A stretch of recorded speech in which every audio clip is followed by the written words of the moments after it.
Hey guys, this is the Honda Odyssey from 18 to 21.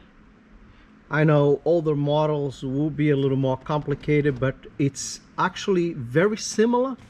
I know somebody was asking recently, but even in the older models, what I'm gonna do here, it's pretty much what I do on the older models, except for this piece and the bottom sweep in the older models. They are together. So in this case over here, they're separate. And a lot of people choose stage this. I've done a few times too. But it's actually very simple to get this thing off, okay? So just watch this. Like most Hondas, it's very easy to pop this out. Okay, you can see that it's completely off, and the sweep, it's right over here.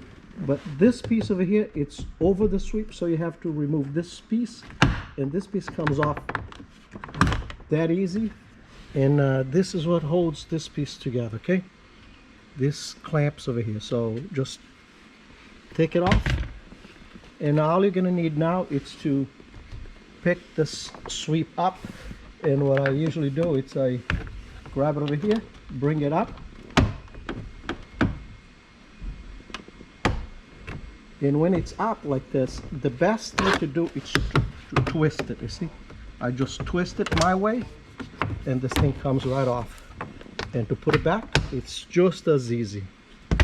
Now, as I said, in the older models, that piece and the sweep are together, but they come off pretty much the same way I just did now. Okay, I hope that helps somebody. Bye bye.